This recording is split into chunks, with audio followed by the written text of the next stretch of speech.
So, before starting the class, I want to introduce myself. My name is Akashdeep. I think most of you might be knowing me.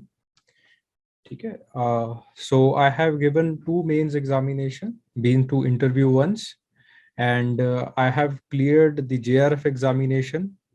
I have been honored with JRF Junior Research Fellowship title twice.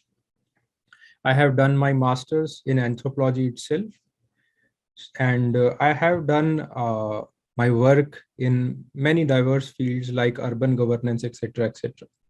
ठीक है, तो आपके पास जो है here I'll be taking your anthropology optional. Okay, so this is a master class and आपके पास ये जो मास्टर क्लास है इसके अंदर most of your queries they will be answered. ठीक है, काफी सारी जो आपकी क्वेरीज हैं उनको आंसर करने की जो है वो कोशिश की जाएगी. Okay, so before starting, are you all comfortable? So this master class, it will be addressing all your doubts. ये जो है वो आपके पास, Mohini, do you want to ask something?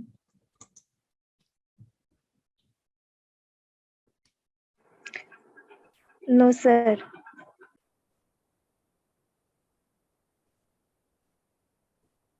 Okay, okay, okay. Okay, so if you want to ask something, अगर आप जो है वो कुछ पूछना चाहते हैं, आप जो है वो चैट सेक्शन के अंदर पूछ सकते हैं उसको. ठीक है, ओके, चलिए. So this master class it will be followed by the batch. एक बैच जो है वो इसके बाद होगा एंथ्रोपोलॉजी का, जिसके अंदर आपका जो सारा सिलेबस है उसको कवर करवाया जाएगा. टेस्ट्स भी उसके अंदर ही होंगे. So it's a holistic program जो कि हमने जो है वो लॉन्च किया है.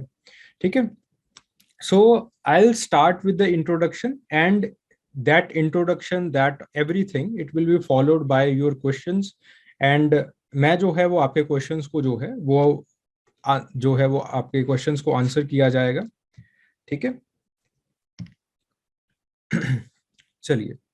सो will start with a very basic introduction since you all are beginners. तो एक जो है, हाँ जी, हाँ जी, पूछिए पूछिए, डाउट पूछिए. हेलो. हाँ जी, हाँ जी, पूछिए पूछिए. Good evening sir. Good evening. Good afternoon sir. Good afternoon, good evening. Anyways, ask your doubt. Actually, sir, I just want to ask. I'm logging from my sister's ID. She's Okay. studying in University Chandigarh. Okay, okay. I just want to ask about that anthropology में मतलब कितना scoring होता है. मैंने अभी तक appear नहीं किया, पहले सोशियोलॉजी में अपीयर किया था. उसमें मैं रैंक थी.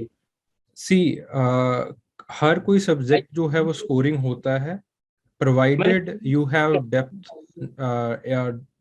depth of knowledge in it.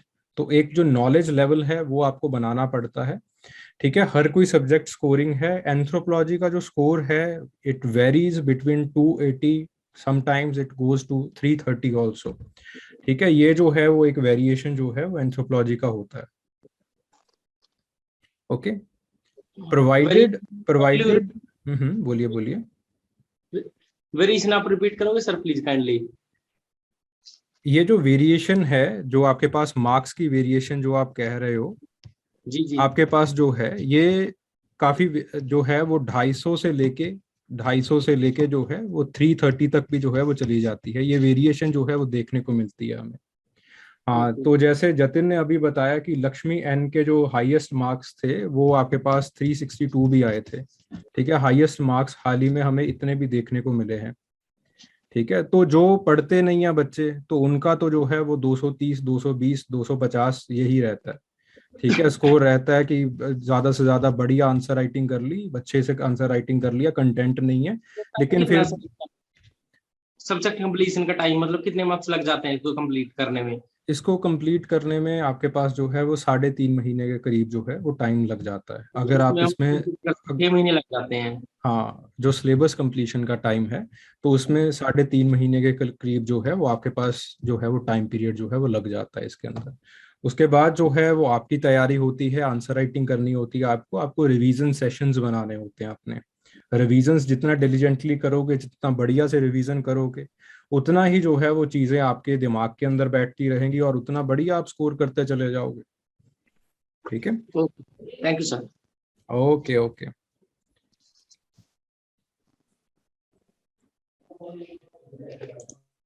Okay, so anybody having any kind of doubt, any query? ठीक है, चलिए, so let's start. So we'll start with a very simple question that what is anthropology? Anthropology जो है वो होती क्या चीज है? ठीक है, what is anthropology? और दूसरा जो हम सवाल आज की क्लास के अंदर आंसर करने की कोशिश करेंगे वो होगा व्हाई एंथ्रोपोलॉजी। एंथ्रोपोलॉजी की जरूरत क्या पड़ी हमें? ठीक है, पहले हम the first question what is anthropology उसके ऊपर आते हैं, फिर व्हाई एंथ्रोपोलॉजी के ऊपर आएंगे, फिर उसके बाद हम जो है वो यूपीएससी का जो सिलेबस है उसको डिसाइफर करने की कोशिश करेंगे। ठीक है, सो इस तरह से जो है वो हमारी क्लास का एक जो सेगमेंट है, हमारी क्लास का एक जो फ्लो है वो चलेगा। Okay, so what is anthropology? जब इस सवाल को जो है वो आंसर किया जाता है, जब इस सवाल को अगर आप देखें तो आपके पास इसकी एंथ्रोपोलॉजी की एक बहुत स्टैंडर्ड डेफिनेशन जो है वो आपको मिलेगी, that anthropology it is the study of man, that it is the study of man in space and time. ठीक है, कि आप जो है वो एक इंसान की होलिस्टिक स्टडी करते हो in different space and different time, holistic study of man. देखिए होता क्या है कि अगर आप बायोलॉजी की बात करो, अगर आप जूलॉजी की बात करो, तो जूलॉजी, बायोलॉजी, ये आपके पास सिर्फ जो है वो आपके पास बायोलॉजिकल स्टडी करती है इंसान की। ठीक है, इंसान की सिर्फ यहां पे जो है वो बायोलॉजिकल स्टडी की जाएगी। आपकी जो है वो हड्डियां कितनी होती हैं, आपकी जो है वो आपके पास मसल्स किस तरह से काम करते हैं, ह्यूमन बीइंग्स रिप्रोड्यूस किस तरह से करते हैं, सेल्स किस तरह से डैमेज होते हैं, सेल्स किस तरह से रिक्रिएट होते हैं, डीएनए रेप्लिकेशन कैसे होता है, एक्सेट्रा एक्सेट्रा। बायोलॉजी इसका होलिस्टिक पॉइंट ऑफ व्यू नहीं होता है, इसका जो है वो एटमिस्टिक पॉइंट ऑफ व्यू होता है। एटमिस्टिक पॉइंट ऑफ व्यू का मतलब क्या है कि यहाँ पे सिर्फ आपके पास जो है वो इंसान का जो एक बायोलॉजिकल डायमेंशन है उसको एक्सप्लोर करने की कोशिश की जाएगी। ठीक है, तो आपके पास जो है जो एंथ्रोपोलॉजी है, एंथ्रोपोलॉजी होलिस्टिक स्टडी करती है। होलिस्टिक स्टडी का मतलब क्या है कि आपके पास बायोलॉजी को तो स्टडी किया ही जाएगा, साथ के साथ आपके पास जो है वो कल्चर को भी जो है वो स्टडी किया जाता है। बायोलॉजी और कल्चर दोनों को जो है वो स्टडी किया जाता है, क्योंकि आप इंसान हो और इंसान जो है वो बहुत पिक्यूलियर काइंड ऑफ एनिमल है। हम वैसे बिहेव नहीं करते जैसे आपके पास जो है वो बाकी एनिमल्स जो है वो बिहेव करते हैं। फॉर एग्जाम्पल, मैं आपको एक एग्जाम्पल दे देता हूं। कोई भी आपके पास एनिमल है, जैसे आपके पास कुत्ता है, कुत्ता सामने वाली साइड आपको तब शो करेगा जब वो आप पे आपके ऊपर जो है वो ट्रस्ट कर रहा होगा। दिस साइड, जो सामने वाली साइड है, इसको हम कहते हैं वेंट्रल साइड, टमी वाली साइड। तो आपके पास जो सामने वाली साइड है, कोई भी एनिमल ले लीजिए, वो तभी शो करता है जब उसका ट्रस्ट आपके ऊपर बन जाता है। लेकिन इंसान जब लड़ाई करता है तो सबसे पहले अपना सीना फुला लेता है। ठीक है, तो फिर जो है वो इंसान लड़ाई करेगा। तो हम इतने अजीबोगरीब क्यों हैं? तो उसका जो आंसर है वो आपकी कल्चर के अंदर छिपा हुआ है, वो बायोलॉजी के अंदर नहीं छिपा हुआ। हमारा जो एक नेचर है, हमारा जो एक बिहेवियर है, वो बाकियों से बहुत अलग है। तो उस बिहेवियर को आप कल्चरल पार्ट के अंदर समझते हो, क्योंकि इंसान इकलौता ऐसा जानवर है जिसने कल्चर बनाने की जो है वो कोशिश की है, जिसने जो है वो कल्चर को प्रिपेयर किया है, कल्चर को बनाया है। आप इकलौते ऐसे जानवर हो, और उसी के साथ आप जो है वो बायोलॉजी पढ़ते हो ताकि इंसान को जो है वो होलिस्टिकली समझा जा सके। और इसके अंदर एंथ्रोपोलॉजी के अंदर बेसिकली दोनों सब्जेक्ट्स को जो है वो मिलाया जाता है, बायोलॉजी को भी पढ़ा जाएगा और कल्चर को भी पढ़ा जाएगा। ठीक है, और खासियत इसकी क्या है कि बायोलॉजी को कल्चरल एंगल से पढ़ा जाएगा, कल्चरल पॉइंट ऑफ व्यू से जो है पढ़ा जाएगा। ठीक है, सो ये आपके पास, अगर मैं मोटा मोटी जो है वो एंथ्रोपोलॉजी की बात करूं, तो anthropology becomes the holistic study of man, कि इंसान की संपूर्ण स्टडी है, ये इंसान की पूर्ण स्टडी है, संपूर्ण स्टडी, इंसान को पूरा समझने के लिए जो है वो आप इसको जो है वो पढ़ते हो। ठीक है, गेटिंग द पॉइंट? ओके, सो ये जो है वो आपके पास दिस इज एंथ्रोपोलॉजी। अब अगर इसी डेफिनेशन को मैं और जो है वो आगे बढ़ाऊं, तो आपके पास मुझे 3 सवाल जो है वो एंथ्रोपोलॉजी के स्कोप के अंदर जो है वो दिखाई पड़ते हैं। 3 सवाल जो है वो एंथ्रोपोलॉजी के स्कोप के अंदर है। आपके पास जो है वो पहला सवाल है दैट हाउ, हम जो है वो कैसे इंसान बने, how we evolved into human, हम जो है वो कैसे जो है वो इंसान बने, हम इंसान जो है वो जो एक इंसान की जून है उसके अंदर हम कैसे आए। ठीक है, दूसरा जो सवाल है वो ये है हु वी आर, हम कौन हैं। और खासियत इसकी ये है कि जो पहला सवाल है वो दूसरे सवाल को जो है वो जन्म दे रहा है, पहला सवाल जो है वो दूसरे सवाल को जो है वो जन्म दे रहा है। पहले सवाल का डेरिवेशन ही जो है वो दूसरे सवाल के अंदर जो है वो जाता है। ठीक है, कि आप जो है जो हर एक जो सवाल का जवाब है वो आपके एवोल्यूशन के अंदर जो है वो छिपा हुआ है।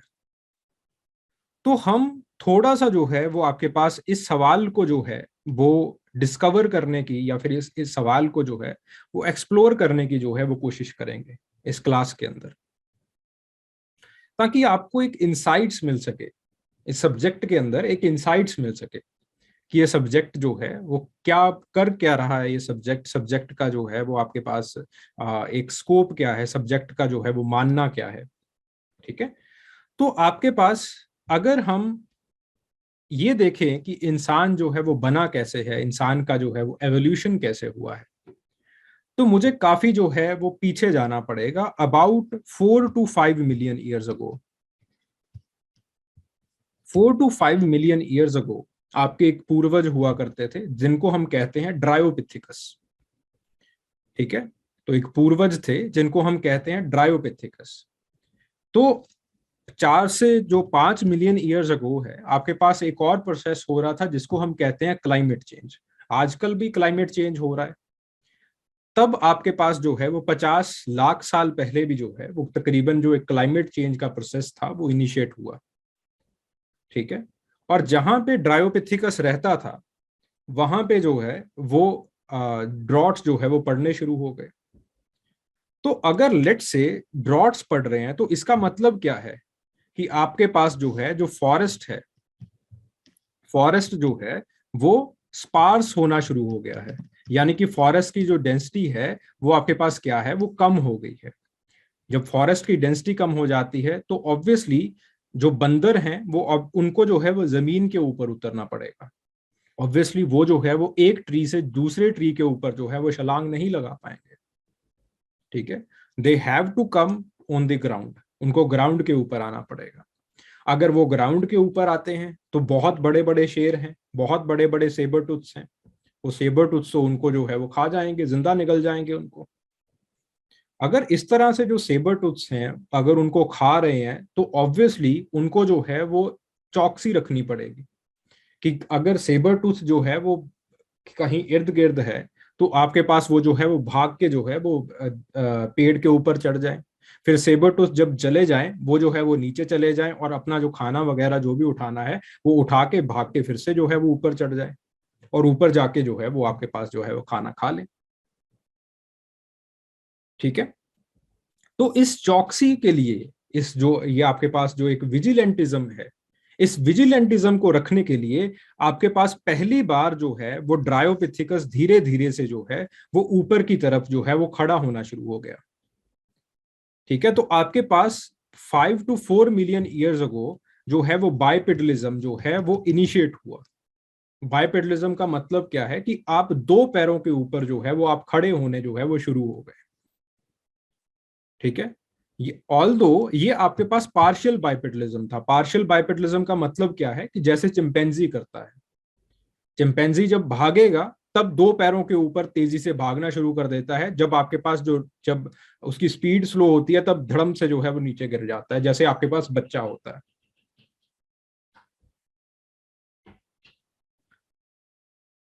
अमनदीप, आपका जो है वो query, just let me finish this, then आपकी जो क्वेरी है वो एड्रेस की जाएगी। ठीक है, just give me some time.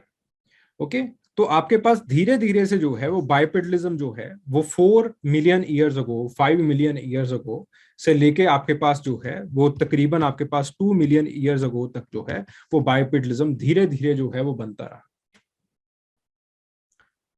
ठीक है, बाइपेडलिज्म की वजह से दो पैरों के ऊपर आपने खड़ा होना शुरू हो गया। बाइपेडलिज्म का मतलब है दोपाया जानवर बन जाना, दो पैरों के ऊपर खड़ा हो जाना। जब आप दो पैरों के ऊपर जो है वो आपने खड़ा होना शुरू कर दिया, तब इससे जो है वो इंसान की बॉडी के अंदर, आपके शरीर के अंदर और आपकी कल्चर के अंदर, आपके बिहेवियर के अंदर जो है वो बहुत सारे जो है वो एक जो चेंजेस हैं वो जो है वो आने स्टार्ट हो गए। पहला जो बाइपेडलिज्म से जो चेंज आया वो ये था कि आपके पास जो आपके हाथ हैं, आपके पास जो आपके हाथ हैं वो पूरी तरह से फ्री हो गए। अब आप उन हाथों का प्रयोग जो है वो किसी किसी भी चीज के लिए जो है वो कर सकते हैं। आप जो है वो उन हाथों से जो है वो टूल मेकिंग जो है वो कर सकते हो। आप उन हाथों से जो है वो टूल्स जो है वो बना सकते हो, टूल्स की जरूरत भी है। अगर आपके पीछे जो है वो सेबर टूथ लगा हुआ है, बहुत बड़ा कोई शेर लगा हुआ है, तो आप जो है वो उनसे रेस में तो आगे नहीं दौड़ सकते। तो आपको किसी किसी ना किसी तरह से जो है वो उनको पत्थर वगैरह, टूल वगैरह मार के जो है वो भगाना पड़ेगा।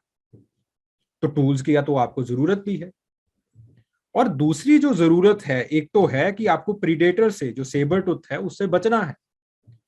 दूसरी जो आपके पास आपकी जरूरत है टूल्स की, वो ये है कि आपको जो है वो मीट को जो है वो प्रिक्योर करना है, मीट को जो है वो आपको लेके आना है, गैदर करना है मीट को। अब देखिए, लेट से किसी जानवर को सेबर टूथ ने मार डाला है। अब आप सेबर टूथ से तो लड़ नहीं सकते, सेबर टूथ से तो भाग नहीं सकते, बड़े बड़े शेरों से तो देखो आप लड़ नहीं सकते, इतनी तो क्षमता है नहीं इंसान के अंदर। अब होता क्या है कि आपके पास सेबर टूथ जो है वो खा के जो है वो मीट चले जाते हैं। आप जो है वो वहां पे जाते हो, जो ऑलरेडी जो है वो आपके पास जो मारा हुआ जानवर है, आप वहां पे चले जाते हो और वहां पे जाके जो है वो आप सबसे पहले जो है वो उनकी हड्डियां तोड़ते हो, या फिर बचा कुचा जो भी मांस वगैरह है वो आप जो है वो उठा के जो है वो अपने जो है आपके दरख्त के अंदर जो है वो ले आते हो। ठीक है, सो इस तरह से जो है वो मीट को प्रोक्योर करने के लिए जो है वो टूल्स को यूज करना शुरू कर दिया आप। ओके, अब आपने जो है वो टूल से मीट को कैसे प्रोक्योर किया? आपके पास टूल है, आपने टूल को जो है वो हड्डियों के ऊपर मारा, हड्डी टूट गई, तो हड्डियों के बीच वाला जो आपके पास फ्लूइड है उसको आपने जो है वो पीना शुरू कर दिया। इससे आपने जो है वो मीट प्रोक्योर करना स्टार्ट कर दिया। आपने टूल से जो है वो उनकी जो फैट है, जो भी बची कुची फैट है, उसको उतारना स्टार्ट कर दिया।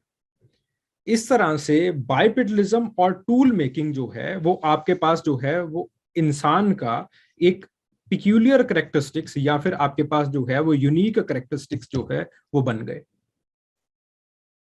लेकिन बाइपेडलिज्म के बहुत सारे, ये तो एक पॉजिटिव इम्पैक्ट है। बाइपेडलिज्म का क्या पॉजिटिव इम्पैक्ट हुआ, दो पैरों के ऊपर खड़े होने का आपके आपकी जिंदगी के ऊपर क्या अच्छा प्रभाव हुआ। लेकिन इसका जो एक नेगेटिव इम्पैक्ट है वो भी है। एक नेगेटिव इम्पैक्ट क्या होता है कि बर्थ गिविंग प्रोसेस, लेबर के टाइम पे ऊपर, लेबर के टाइम के ऊपर जो बाइपेडल जानवर है, यानी कि आप हो, आपको दाई माँ की जो है वो जरूरत पड़ती है। लेकिन अगर आप जो है वो गाय के जो है वो गाय का एग्जाम्पल ले लो, तो उसको किसी दाई माँ की जरूरत नहीं है। अगर आप किसी भी जो है वो 4 पैरों वाले जानवर का एग्जाम्पल ले लो, उसको जो है वो किसी भी दाई माँ की किसी की भी जरूरत नहीं है। जो उसका बच्चा है वो डायरेक्टली जो है वो बाहर आ जाता है, और वेल डेवलप्ड जो बच्चा है, जो बछड़ा है, वो वेल डेवलप्ड होता है। ठीक है, उसको जो है वो किसी दाई माँ की किसी की जरूरत नहीं है, वो खुद जो है वो अपना खाना ढूंढेगा। उसका जो ब्रेन होता है वो वेल डेवलप्ड होता है, उसके जो दांत होते हैं वो भी होते हैं, खुद जो है वो भागना शुरू कर देता है थोड़े टाइम के बाद ही। लेकिन इंसान का जो बच्चा है वो ऐसा नहीं है। हमारे जो बच्चे होते हैं वो अंडर डेवलप्ड पैदा होते हैं। We have the under developed, जो हमारे जो बच्चे हैं वो अंडर डेवलप्ड जो है वो पैदा होंगे, अंडर डेवलप्ड होंगे। जो जिस स्तर का डेवलपमेंट जो है वो इन बछड़ों के अंदर दिखाई देगा, वो हमारे अंदर नहीं होता है। ठीक है, वी आर अंडर डेवलप्ड।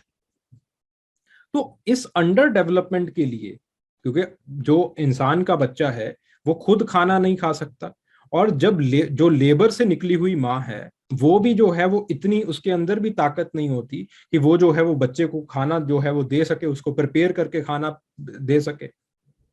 तो इसके लिए आपको एक अटेंडेंट की जरूरत है, और सबसे पहली जो अटेंडेंट है वो आपके पास जो है वो मे बी मदर की मदर, जो नानी है, मदर्स मदर, वो जो है वो रहनी स्टार्ट करी।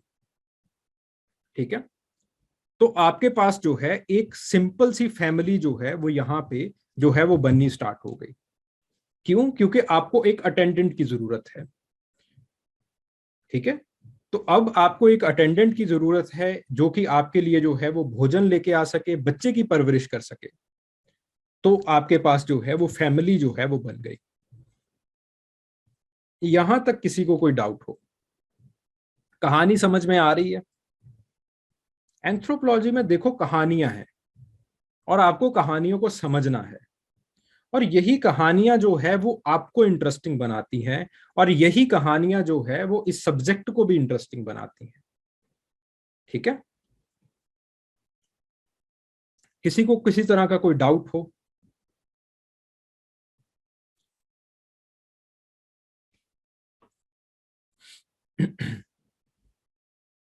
Anybody having any kind of doubt? ठीक है, okay, so there was a doubt of Amanpreet Kaur. Sir, I am doing graduation in anthropology. How can I start preparing from now, and what is the syllabus for it? Syllabus के ऊपर हम आएंगे। ठीक है, जो graduation वाला syllabus है उसके काफी जो है वो करीब जो है वो सिलेबस इसका रहता है। So I know the syllabus of graduation. ठीक है, कोई दिक्कत वाली बात नहीं है, उस पर भी जो है वो हम आएंगे। इसका थोड़ा सा जो है वो सिलेबस करंट रिलेटेड रहता है। जो यूपीएससी ने सिलेबस बनाया है ना, वो थोड़ा सा करंट रिलेटेड है, थोड़ा सा करंट का टिंज होता है। बाकी जो चीजें हैं दे आर वेरी सिमिलर। बहुत अच्छी बात है कि आप ग्रेजुएशन कर रहे हो, पहली बार कोई ऐसा मिला है जो कि सच में डिसिप्लिन को जानने की कोशिश कर रहा है। ठीक है, इस बायोपेटिज्म लिंक टू सवाना लाइक, बिल्कुल बिल्कुल बिल्कुल बिल्कुल। बायोपेटिज्म जो है वो सवाना के साथ ही लिंक्ड है, क्योंकि अगर बड़े बड़े ग्रासेस नहीं है आपके पास तो आप क्यों खड़े, आपको क्यों होना है, बाइपेडल क्यों ही होना है आपको? ठीक है, अगर बहुत बड़े बड़े ग्रासेस हैं तभी आप बाइपेडल हो पाओगे ना, तभी आप खड़े होके जो है वो देखोगे शेर को, फिर उसके बाद जो है वो 4 पैरों के ऊपर भाग जाओगे कि अगर शेर जो है वो आपको दिखाई दे रहा है आता हुआ। ठीक है, ऑब्वियसली ये जो है वो सवाना ग्रासेस के साथ लिंक्ड है। Sir will I will be able to get this. इस जतिन, इस चीज का ना आप मैनेजमेंट से बात कर लेना कि ये सिलेबस की जो एडमिशन है वो कब तक रहेगी। ठीक है, मुझे इसके बारे में ज्यादा ज्ञान नहीं है, तो आप जो है वो इसके बारे में जो है वो मैनेजमेंट से बात आपको करनी पड़ेगी। ओके, एनीवेज, तो आपकी जो फैमिली है वो इससे जो है वो बननी स्टार्ट हो गई। ठीक है, yes, these are the main points of Dryopithecus. बिल्कुल,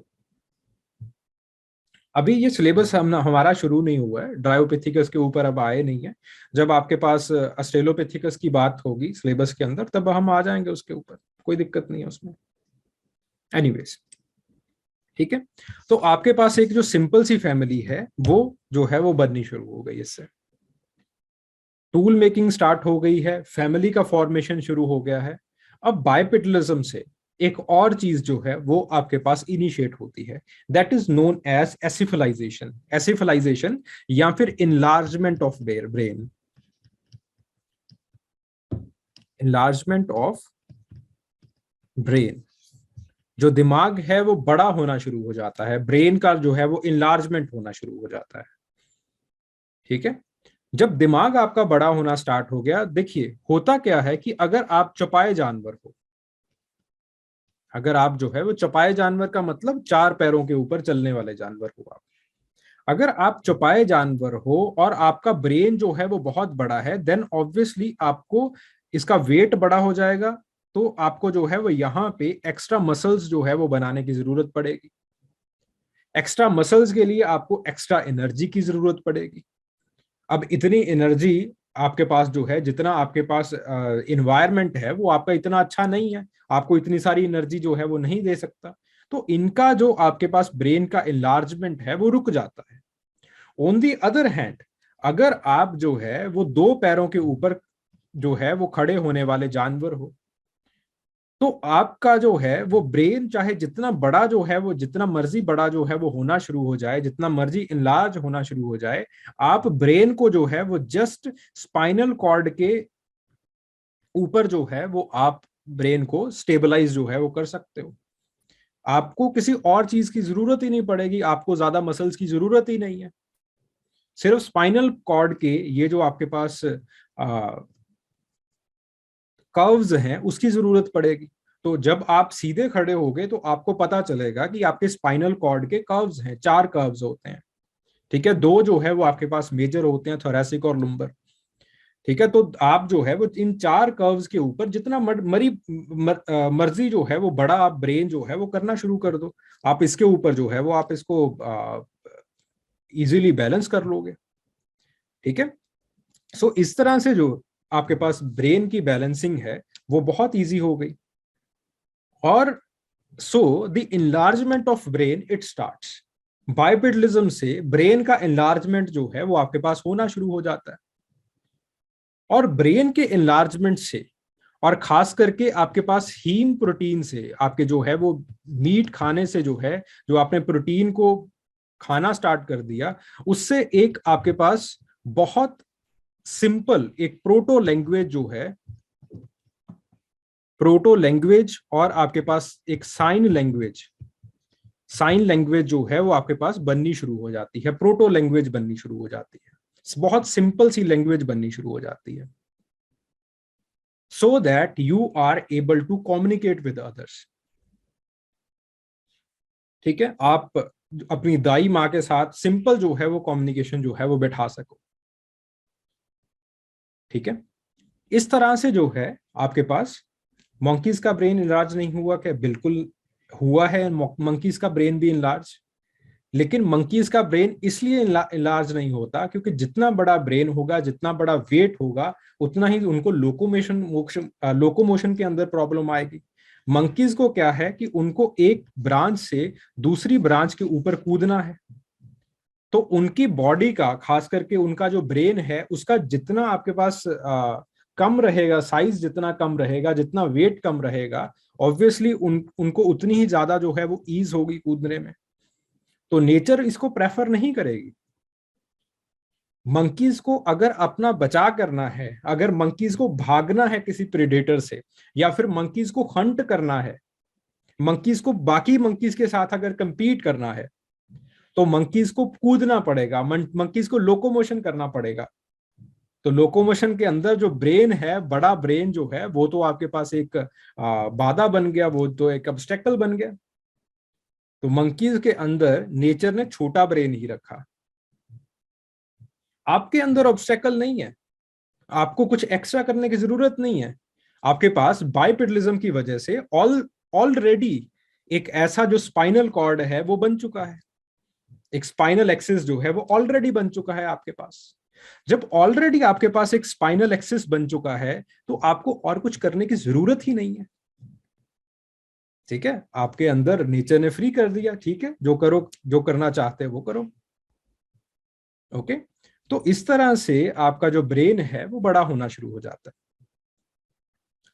इसके अंदर आपके पास, तो ये काम करते करते इंसान को जो है वो काफी टाइम लग जाता है, और इसी के अंदर एवोल्यूशन के साइकिल में एक नया होमोनिन जो है वो पैदा होता है, जिसको हम कहते हैं होमो इरेक्टस, जो कि तकरीबन आपके पास जो है वो 15 लाख साल पहले, 15 लाख से जो है वो 10 लाख साल पहले जो है वो आपके पास उसका डिस्पर्सल हुआ, वो पैदा हुआ। और जो उसकी एक अचीवमेंट रही उस होमोनिन की, वो ये थी the discovery of fire. Discovery of fire, उसने इन आग की खोज की। फीस ऑफ कोर्स वगैरह अभी रुक जाइए प्लीज, जस्ट मुझे इसको खत्म करने दीजिए, फिर उसके बाद में आपके जो भी डाउट्स हैं वो सब कुछ जो है वो मैं आपके आंसर करूंगा, ठीक है। Just let me complete first. Okay, so आपके पास जो डिस्कवरी ऑफ फायर थी वो जो है वो होनी शुरू हुई। अब आग से एक बहुत इंपॉर्टेंट जो है वो चीज बनती है, आपको आग जो है वो प्रीडेटर से बचा सकती है, ठीक है। जो बाहर वाले प्रीडेटर्स हैं उससे आपको आग, फायर जो है वो बचा सकती है। और प्रीडेटर से कौन नहीं बचना चाहता? रात को कौन नहीं सोना चाहता? सब कोई सोना चाहते हैं रात को, और सब जो है वो प्रीडेटर से बचना चाहते हैं। और आग से आप कुकिंग भी कर सकते हो, ठीक है। आग से आप किसी भी चीज को कुक कर सकते हो। अगर आपने किसी चीज को कुक कर दिया तो आपका जो डाइजेस्टिव सिस्टम है उसको बहुत एफिशिएंटली पचा लेगा, आपको बहुत बड़े कोलन की जरूरत नहीं पड़ेगी। जितने भी प्राइमेट्स हैं, colon it's a part of the digestive system, ये डाइजेस्टिव सिस्टम का पार्ट होता है, आपके इंटेस्टाइन्स का पार्ट होता है कोलन, ठीक है। जितने भी आपके पास प्राइमेट्स हैं उनका जो कोलन है वो काफी इनलार्ज होता है। क्यों? Because they eat uncooked food. लेकिन आपके पास जो आपका कोलन है उसका साइज बाकियों से रिड्यूस हुआ है। क्यों? क्योंकि आपको इतने बड़े कोलन की जरूरत नहीं है, आप ऑलरेडी फायर से जो है वो कुकिंग कर सकते हो, और ज्यादा से ज्यादा जो मीट है वो खा सकते हो। अब आपके पास जब डिस्कवरी ऑफ फायर होती है, प्रीडेटर से बचने के लिए आपके पास सब बहुत सारे लोग जो है वो इस फायर के अराउंड जो है वो गैदर होना स्टार्ट कर देते हैं, ठीक है। तो इससे जब बहुत सारे लोग इस फायर के साथ एसोसिएट करना स्टार्ट कर देते हैं, गैदर करना स्टार्ट कर देते हैं, इट मेक्स अ सोसाइटी। ये आपके पास सोसाइटी जो है वो सोसाइटी का निर्माण होता है, सोसाइटी बनती है आपके पास, पहला समाज क्रिएट होता है। और हमारा एक हाइपोथेसिस है कि पहला जो सोसाइटी है वो आपके पास चाइना के अंदर क्रिएट हुई। चाइना के अंदर एक गांव है जिसको हम कहते हैं पेकिंग। पेकिंग नाम का एक विलेज है। हमारा एक हाइपोथेसिस रहा है काफी सालों तक, खैर इसको अब लोग चैलेंज कर रहे हैं। हमारा एक हाइपोथेसिस है कि उस पेकिंग के अंदर, उस गांव के अंदर जो है वो आपके पास पहला जो सोसाइटी है वो बनी, पहला गांव जो है वो वहां पे जो है वो स्थापित हुआ, वहां पे जो है वो बना, चाइना के अंदर, पेकिंग के अंदर। अब सोसाइटी है, लोग आ रहे हैं आपके पास, आपको लोगों के साथ जो है वो मिलना है, लोगों के साथ बातचीत करनी है। बातचीत कैसे करेंगे अब आप? You will use this language. इस लैंग्वेज को जो है वो आप यूज करेंगे। अब लैंग्वेज क्या होती है? लैंग्वेज के अंदर जितना आप आसान समझते हो बोलना, उतना आसान होता नहीं है ये। लैंग्वेज के अंदर आप सिंबल्स को बोलते हो। जैसे मैंने कुछ सिंबल बोले जी, ठीक है, मैंने किसी का नाम बोला, लेट से मेरे सामने नाम है आयुष, मैंने आपका नाम बोला आयुष, ठीक है। तो मेरे दिमाग ने पहले इस चीज को जो है वो कंप्यूट किया कि किसका नाम बोलना चाहिए। I picked up a name, और कुछ जो आपके पास बहुत आर्बिट्रेरी साउंड्स थी, आ यू उ, ये आर्बिट्रेरी साउंड्स को उसने मिलाया। देन मैंने उसको, उस चीज को बोला, फिर सामने वाले ने उन आर्बिट्रेरी साउंड्स को अलग किया, डीकोडिफाई किया, उसको एनालाइज किया, उसका एक मतलब निकाला। इतना बड़ा प्रोसीजर जो है वो आपके पास होता है। इतना बड़ा प्रोसीजर तभी आपके पास बन सकता है जब यू हैव एसिफलाइज्ड ब्रेन, जब आपका ब्रेन का एनलार्जमेंट हो चुका है, खास करके आपका सेरिब्रल कोर्टेक्स जो सामने वाला पार्ट है ब्रेन का, वो अच्छी तरह से डेवलप्ड हो चुका है। तभी आपके पास जो लैंग्वेज है उसका डेवलपमेंट हो सकता है। अब आपके पास जो है वो हीम प्रोटीन भी आपको मिल रहा है, आपके पास आग भी है, आप चीजों को कुक भी कर सकते हो, ज्यादा से ज्यादा एनर्जी भी ले सकते हो। तो लैंग्वेज का डेवलपमेंट जो है वो इससे होना शुरू हो गया। आपने बाकियों के साथ जो है वो कम्युनिकेट करना शुरू कर दिया। तो इससे आपकी सोसाइटी जो है वो बननी शुरू हो गई। और जब आपके पास, अब देखिए सोसाइटी के अंदर लेट से 40 लोग हैं, अब आप 40 लोग जो है, पहले तो क्या था कि सिर्फ 2 लोग हैं, 2 लोग बहुत बड़े हाथी को नहीं मार सकते, हाथी उनको मार जाएगा। लेकिन अब आप लैंग्वेज के आधार के ऊपर 40 लोगों को कोऑर्डिनेट कर सकते हो, आप प्लान बना सकते हो। तो आपने बहुत बड़े बड़े हाथी जो है वो मारने स्टार्ट कर दिए।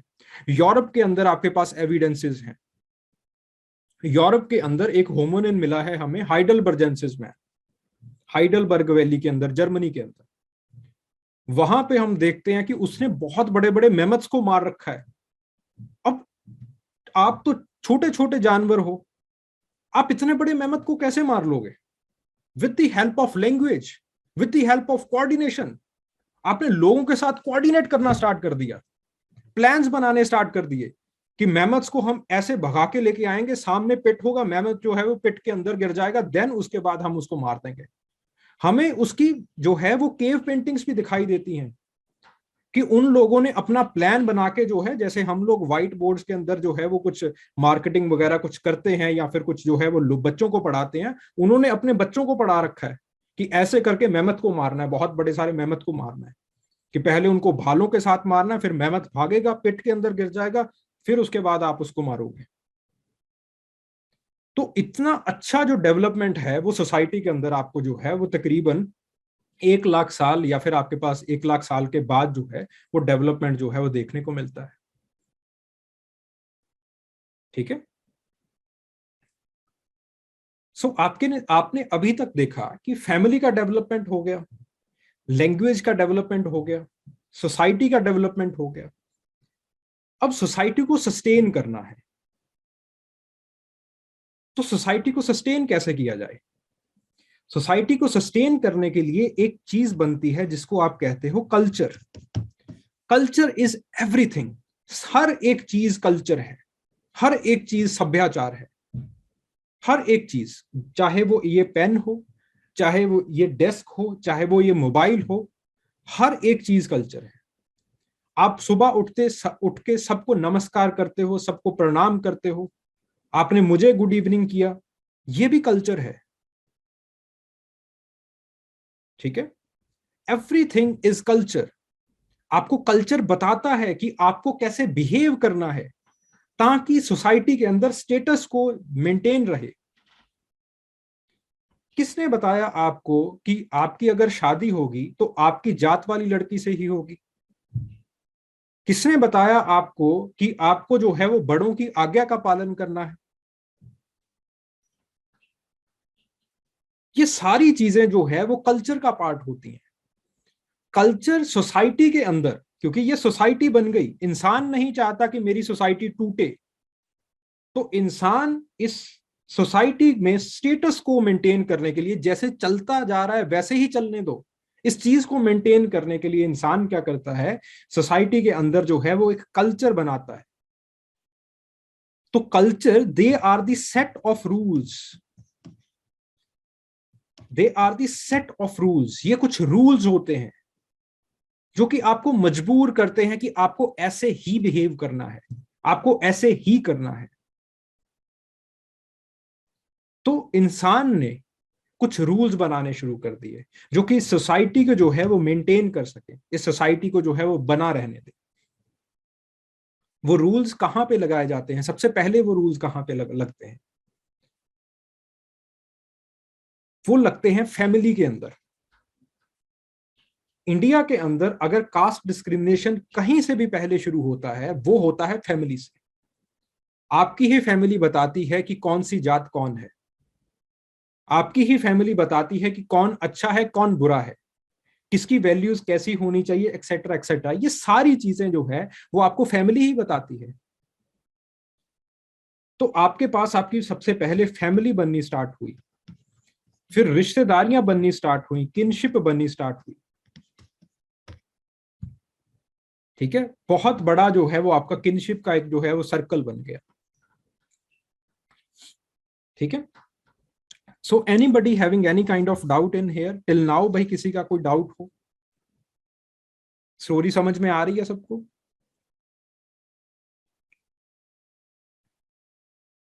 इंसान के जब हम एवोल्यूशन की बात करते हैं 2 मिनट। इंसान के जब हम एवोल्यूशन की बात करते हैं तो इंसान का एवोल्यूशन सिर्फ बायोलॉजिकल नहीं है, आपका एवोल्यूशन जो है वो कल्चरल भी है, आपका एवोल्यूशन आइडियोलॉजिकल भी है, आइडियाज का भी एवोल्यूशन हुआ है। करीनियल कैपेसिटी का मतलब होता है कि आपके ब्रेन के अंदर कितनी क्षमता है मटेरियल को रखने की। ठीक है, इसको क्यूबिक सेंटीमीटर्स के अंदर जो है वो नापा जाता है, करीनियल कैपेसिटी। ठीक है, okay, so there were certain doubts. मैं जो है वो बीच में इन डाउट्स को जो है वो रखूंगा। Fees of the course and where is the institution in Chandigarh? ये इंस्टीट्यूशन 38 सेक्टर के अंदर है, 38D के अंदर। बिल्कुल बिल्कुल बेनिफिशियल है, बिल्कुल है। ठीक है, और फीस वगैरह ये जो सारे डाउट्स हैं आप जो है वो यहाँ पे जो है वो मैनेजमेंट से ही जो है वो पूछ सकते हैं। मुझे जो है वो इनके बारे में ज़्यादा नॉलेज जो है वो नहीं है। ठीक है, तो आप जो है वो फीस वगैरह के रिगार्डिंग प्लीज़ उनसे ही जो है वो बात कीजिएगा। ठीक है, और बाकी आप मुझसे मिल भी सकते हैं यहाँ पे आके, कोई ऐसी बात नहीं है। ठीक है, the classes will be on the O2IS academy app. ये बिल्कुल क्लासेस जो है वो O2IS अकेडमी ऐप के ऊपर आपको मिलेगी। ठीक है, रिकॉर्डेड क्लासेस वहां पे अवेलेबल होंगी। ओके, ठीक है, तो अब तक आपको पता है कि एक फैमिली और एक सोसाइटी जो है वो बननी शुरू हो गई। अब एक और जो है वो आपके पास एक बड़ी डेवलपमेंट जो है वो होती है, that is the development of agriculture. What about notes? जो नोट्स हैं वो आपको जो है वो कम मॉर्निंग के अंदर होगी ना? हाँ, मॉर्निंग या फिर जो है वो आफ्टरनून के अंदर होगी इसकी टाइमिंग। तो आपके पास जो है what about the notes? Notes जो है वो आपको प्रिंटेड फॉर्मेट के अंदर मिल जाएंगे। ठीक है, उसका आप प्रिंट ले सकते हो या फिर इलेक्ट्रॉनिक डिवाइस के अंदर जो है वो आप उसको पढ़ सकते हो, उसमें कोई। और इसके अंदर आपकी क्लासेस के अंदर जो है ज्यादातर जो डिस्कशंस होंगी ताकि आपको एक कंसेप्चुअल क्लैरिटी जो है वो मिल सके। ओके, ओके, सो एग्रीकल तो एक जो नई तकरीबन आपके पास जो है वो 40,000 से लेके जो है वो आपके पास 10,000 साल तक एक नई डेवलपमेंट जो है वो इंसान के अंदर हुई। इंसान ने जो है वो धीरे धीरे जब आपके पास फायर का यूज होना स्टार्ट हो गया, इंसान को लगा कि आप कहीं पे भी जा सकते हो, you can go anywhere, literally with fire you can go anywhere. जब आपकी सोसाइटी बन गई, जब आपकी कल्चर बन गई, आपने प्लानिंग करनी स्टार्ट कर दी how to kill a very big animal, तो किसी भी जानवर को आप मार सकते हो। आपने मेमथ को मार दिया तो पीछे क्या रह गया? तो आपने हर एक जानवर को मारना शुरू कर दिया और इंसान ने जो है वो माइग्रेट करना स्टार्ट कर दिया। इसी माइग्रेशन के बीच में इंसान जो है वो 40,000 साल पहले जो है वो पहुंचता है वेस्टर्न एशिया के अंदर। मैं डिक्टेट करवा दूंगा, कोई इशू नहीं है। नोट्स वगैरह का जो है वो देखिए, ये सारी चीजें इवन अगर आप इस कोर्स के अंदर इनरोल होते हो, एंथ्रोपोलॉजी का जितना भी होगा, जितना भी जो है वो रिस्पॉन्सिबिलिटी है वो मेरी है। ठीक है, कि सारे प्रीवियस ईयर क्वेश्चंस सब कुछ सारे कंसेप्ट वो मैं करवाऊं। ठीक है, वो मेरी रिस्पॉन्सिबिलिटी है। रनिंग नोट्स वगैरह ये अगर डिक्टेशन की कुछ पॉइंट्स के लिए जरूरत पड़ी तो ही करवाए जाएंगे, नहीं तो ज्यादातर चीजें जो है वो आप जो है वो आपको जो है वो रेडीमेड फॉर्मेट के अंदर ही मिलेगी, उसको नोट्स के अंदर ही मिलेगी आपको। ठीक है, उसमें आप निश्चिंत हो जाइए, नो प्रॉब्लम एट दैट। ठीक है, एनीवेज ओके, आप ज्यादा ध्यान जो है वो अपना क्लासरूम के अंदर कॉन्सेप्ट्स के ऊपर रखिएगा, क्योंकि नोट्स वगैरह वो उसका कोई ऐसा जो है वो माजरा नहीं है, वो मिल जाएंगे आपको आराम से। Okay, even before the classroom it starts, जब आपके पास क्लासरूम जो है वो शुरू होता है, पहले आपको नोट्स ही मिलेंगे। Okay, can present app will evolve in the humans after the million? नहीं, बिल्कुल नहीं हो सकते। हम दोबारा से जो है वो एप नहीं बन सकते। There is a concept called the doles law, वो आगे चल के हम करेंगे। तो आपके पास वो लॉज जो है वो ये बताते हैं कि आप जो है वो एप नहीं बन सकते दोबारा से। जिस रास्ते के अंदर जो है वो आप आ गए, बढ़ गए आगे, वो जो है वो आप पीछे जो है वो नहीं मुड़ सकते। ठीक है, तो आपके पास जो है वो माइग्रेशन होना शुरू हुआ 40,000 साल पहले। आप इसराइल के अंदर पहुंचे, इसराइल और वेस्ट एशिया के जो है वो आपके पास अंदर पहुंचे, स्पेशली इसराइल के अंदर, जहां पे आज इसराइल है, जॉर्डन है, थोड़ा सा जो है वो आपके पास ईरान का पार्ट है, उस पार्ट के अंदर जो है वो पहुंचे पहुंचे इसको हम कहते हैं फर्टाइल क्रिसेंट। बहुत इंपॉर्टेंट है इंसान के एवोल्यूशन के अंदर, इसराइल का जो है वो मामला बहुत इंपॉर्टेंट है। जो भी आज आपको रिलीजन्स दिखाई देते हैं वो इसराइल से पैदा हुए हैं। ठीक है, चाहे वो आपके पास इवन इट इज सेड कि जो इस्लाम की जो ओरिजिन है वो भी जो है वो कहीं ना कहीं इसराइल से जरूर जुड़ी हुई है। क्रिश्चियनिटी का ओरिजिन है वो भी जो है वो इसराइल से जुड़ा हुआ है। ठीक है, जो आपके पास जो यहूदियों का ओरिजिन है, जो आपके पास जुडाइज्म का ओरिजिन है, वो भी जो है वो इसराइल से जुड़ा हुआ है। ऐसी चीजें क्यों होती हैं आपके पास? क्योंकि 40,000 साल पहले जो है वो आप वेस्ट एशिया के अंदर पहुंचते हो, और 40,000 साल से लेके 10,000 साल तक जो है वो आप एक्सपेरिमेंट्स करते हो वेस्ट एशिया के अंदर। और इन एक्सपेरिमेंट्स की देन ही है, इन एक्सपेरिमेंट्स की जो है वो बदौलत आपके पास जो एग्रीकल्चर है वो शुरुआत, उसकी शुरुआत जो है वो होती है, एग्रीकल्चर जो है वो आपके पास शुरू होता है। अब एग्रीकल्चर के साथ क्या हुआ? एग्रीकल्चर ने इंसान की जो पूरी फितरत है उसको बदल दिया, इंसान का जो पूरा बिहेवियर है उसको बदल दिया। पहले क्या था? हंटिंग गैदरिंग है। तो हंटिंग गैदरिंग के अंदर क्या है कि हंटिंग गैदरिंग के अंदर आपको सुबह उठना है, हंटिंग गैदरिंग करनी है, हंटिंग वगैरह करनी है, शाम को आके आप जो है वो अपना खाना बनाओगे, खाओगे और सो जाओगे। हंटिंग गैदरिंग का ये मामला है।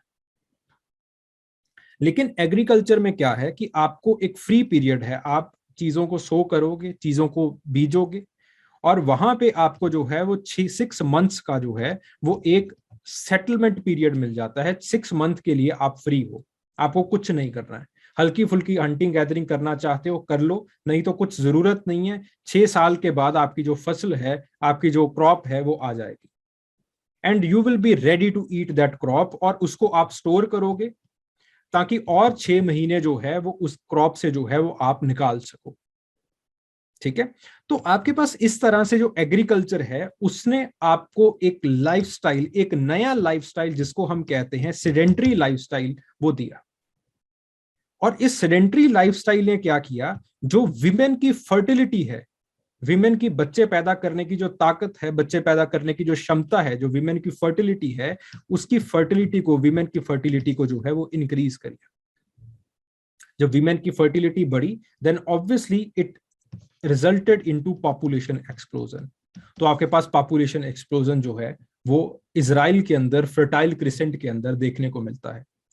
तो इंसान के जो पहले विलेजेस हैं, जो इंसान के जो पहले विलेजेस हैं, जो पहले गांव हैं, वो इजराइल जॉर्डन के इलाके के अंदर मिले। इजराइल, जॉर्डन, ईरान, ये जो इलाका है इस फर्टाइल क्रिसेंट वाला, जिसको हम कहते हैं लेबनांत,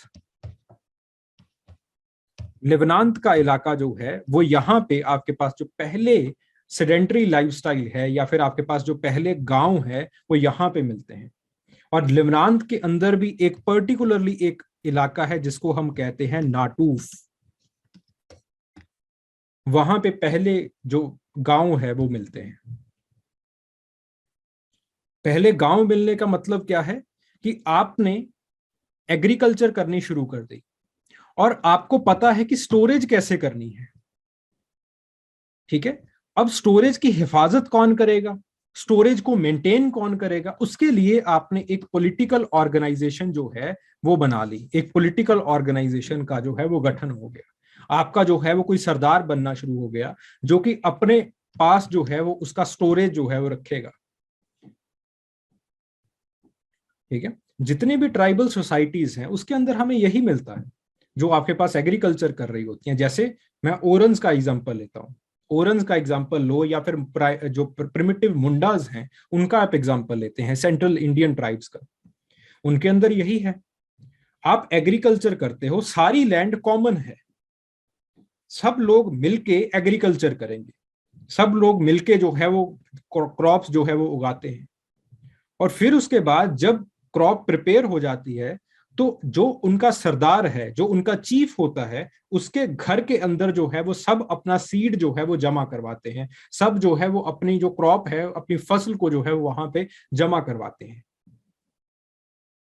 जब आप अपनी फसल को वहां पे जमा करवा रहे हो तो ऑब्वियसली वो आपके पास सोशल स्टेटस के अंदर बहुत बड़ा व्यक्ति होगा कि आपने अपनी मेहनत की जो पूंजी है उसको जो है वो दे दी कि जब हमें जरूरत होगी आप जो है वो हमें ये सारी जो चीजें हैं वो देते रहिएगा। तो एक सिंपल पॉलिटिकल ऑर्गेनाइजेशन जो है वो बननी स्टार्ट हो गई। अब 6 महीने के लिए जो है वो आपके पास करने के लिए कुछ नहीं है। और एग्रीकल्चर जो है इसके अंदर रिस्क बहुत है। एक अनटाइमली रेनफॉल आपके 6 महीने की जो मेहनत है उसको खराब कर सकती है, खत्म कर सकती है। तो उससे बचने के लिए इंसान ने एक और बहुत बड़ी चीज बनाई जिसको आज आप जानते हैं, रिलीजन। तो यही कारण है एग्रीकल्चर एक आपके पास एक डिटर्मिनेंट है कि आज आपको रिलीजन्स क्यों दिखाई देते हैं। और ज्यादातर जो आपके पास रिलीजन्स हैं उनका सोर्स जो है वो लेबनान है। इजराइल जो है वो उनका सोर्स जो है वो आज भी जो है वो, आप अगर रिलीजियस फिलॉसफी को या फिर रिलीजियस टेक्स्ट को आप स्टडी करो तो कहीं ना कहीं इजराइल जो है वो आपको जरूर दिख जाएगा।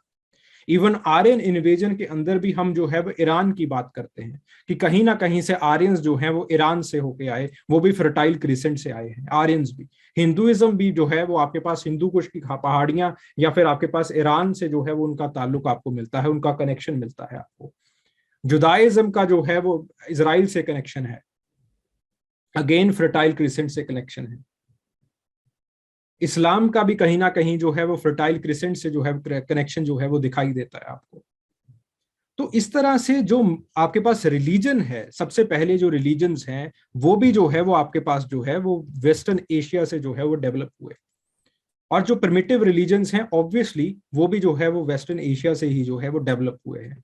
तो वेस्टर्न एशिया सिर्फ यहाँ से जो है वो एग्रीकल्चर नहीं बना, एग्रीकल्चर के साथ साथ जो रिलीजियस डेवलपमेंट है, पॉलिटिकल डेवलपमेंट है, वो भी इंसान के अंदर जो है वो होनी शुरू हो गई। सो ये है इंसान की कहानी, द स्टोरी ऑफ मैनकाइंड। आप जो है वो इस तरह से बने हो।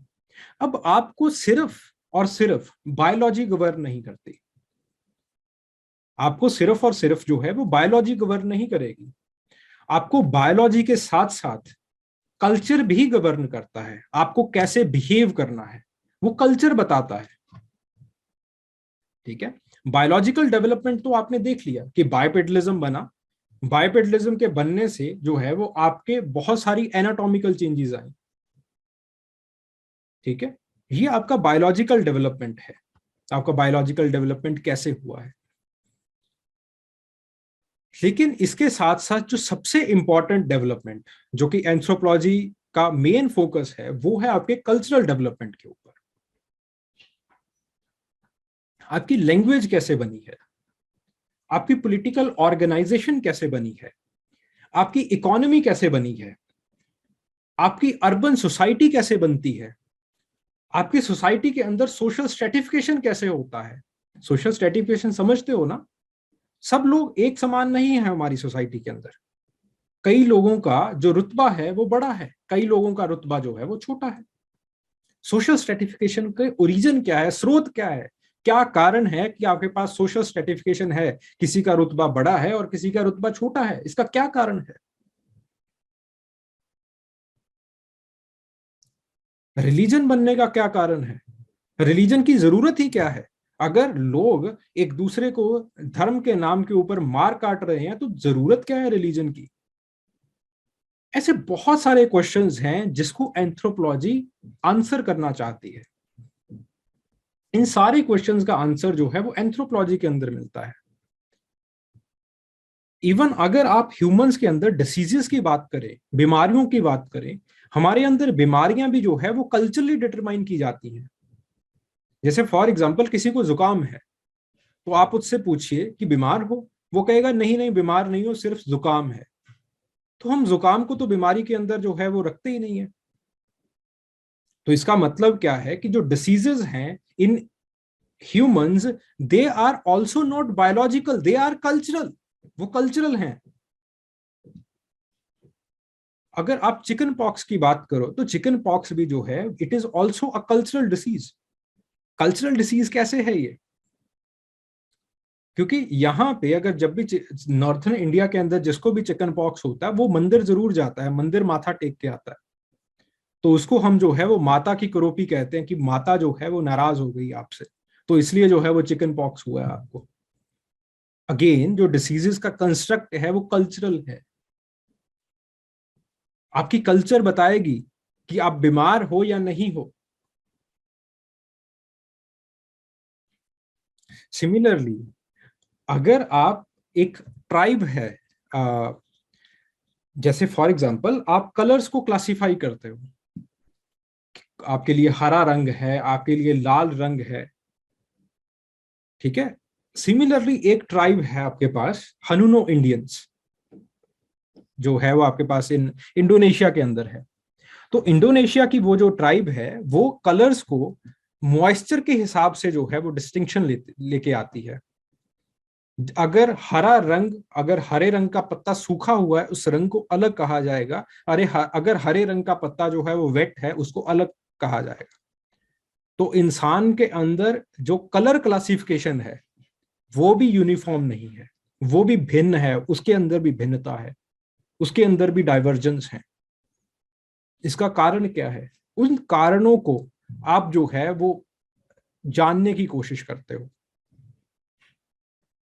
एंथ्रोपोलॉजी का जो सिलेबस है अगर आप देखेंगे बहुत वाइड सिलेबस है, बड़ा सिलेबस है।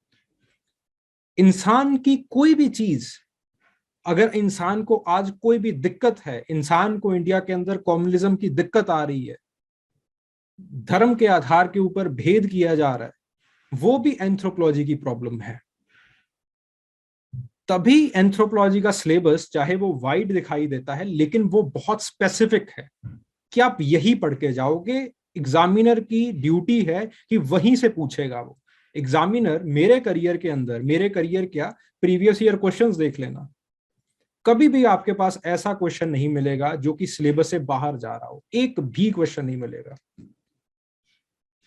हाँ वो अलग बात है, बच्चे पढ़ के नहीं जाते तो कह देते हैं जी आउट ऑफ सिलेबस है, ठीक है। तो अगर पढ़ के जाओगे प्रॉपरली तो कोई भी जो क्वेश्चन है वो सिलेबस से बाहर नहीं मिलता है आपको। सारे क्वेश्चन जो है वो सिलेबस के अंदर ही मिलेंगे। आप प्रॉपरली उसको जो है वो देख भी पाओगे कि यहाँ से सिलेबस के इस पार्ट से ये सवाल जो है वो पूछा गया। Getting the point? ओके। जब आपने यूपीएससी का मेंस दिया था तब से एंथ्रोपोलॉजी के पेपर का नेचर और आज का कंपैरिजन में कितना चेंज आया है? पेपर सिर्फ एनालिटिकल हुआ है। पहले बहुत डिस्क्रिप्टिव चीजें पूछी जाती थी, बहुत डिस्क्रिप्टिव चीजें पूछते थे वो, ठीक है। वो पूछते थे नियोलिथिक कल्चर के ऊपर, right a short note on Neolithic culture. बहुत सिंपल सी चीज जो है वो पूछी जाती थी। अब वो जो है वो प्रॉपरली पूछ रहे हैं, right the evolution of the Natufian culture, कुछ भी बहुत स्पेसिफिक जो है एनालिटिकल काइंड ऑफ चीज जो है वो पूछ रहे हैं। जब वो एनालिटिकली पूछते हैं तो आपकी समझ जो है वो बननी चाहिए। इसीलिए मैं आपको बार बार ये कह रहा हूं कि नोट्स की जो है वो कोई टेंशन मत लो। हाँ, ये जरूर है कि कॉपी पेन लेके जो है वो क्लास के अंदर बैठिए। ये एक एक बहुत सामान्य सी, बहुत जो है वो आपके पास सिंपल सी चीज है। कॉपी पेन लेके जो है वो जरूर बैठिएगा क्लास के अंदर, लेकिन आपका जो प्राइमरी ऑब्जेक्टिव है, जो प्राइम मकसद आपका होना चाहिए, वो होना चाहिए चीज को समझने का, कि आप चीज को समझ कैसे सकते हैं। आप समझ डेवलप कीजिए चीज की। जब आप किसी चीज की अंडरस्टैंडिंग, समझ डेवलप कर लोगे, then obviously there is nothing that you can't achieve in the paper. तो कोई ऐसी चीज नहीं आएगी जिसको आप पेपर के अंदर ना लिख सको। Can coaching is necessary for anthropology? नहीं जी, बिल्कुल नेसेसरी नहीं है। आप सेल्फ स्टडी कर सकते हो।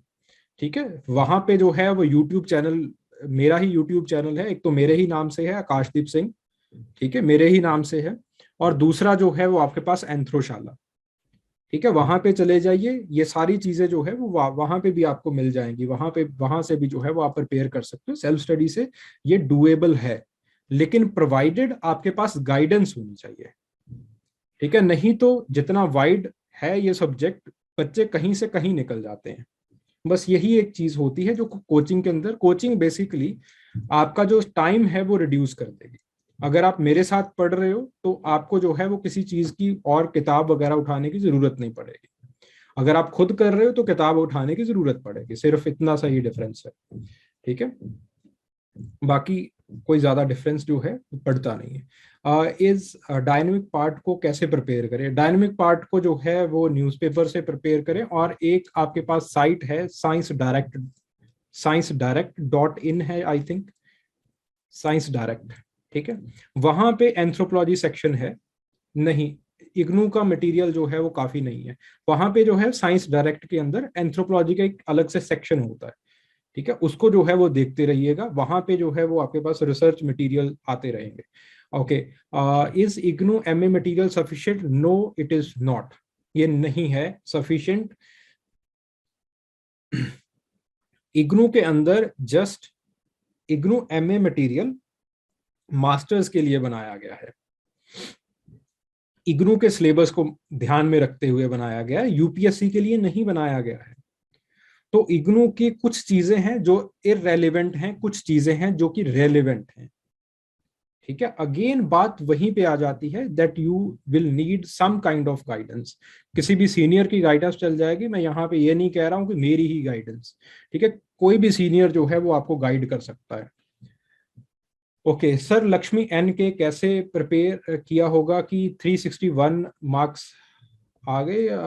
क्या अब भी लेके आ सकते हैं इतने मार्क्स? इज स्केलिंग कंसेप्ट, या स्केलिंग कंसेप्ट क्या होता है? ओके, 3-4 क्वेश्चन आपने पूछ लिए हैं, एक एक करके जो है वो उसको जो है वो हम करते हैं। लक्ष्मी एन के कितने, कैसे प्रिपेयर किया होगा कि उनके जो है वो 361 मार्क्स आ गए? प्रेपरेशन 3 स्टेजेस के अंदर होती है इसकी। बेसिक जो प्रेपरेशन है, पहली स्टेज के अंदर आपका कंटेंट बनता है।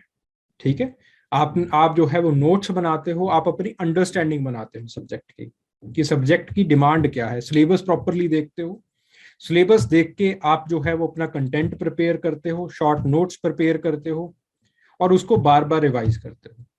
सेकंड स्टेज होती है आपकी आंसर राइटिंग की।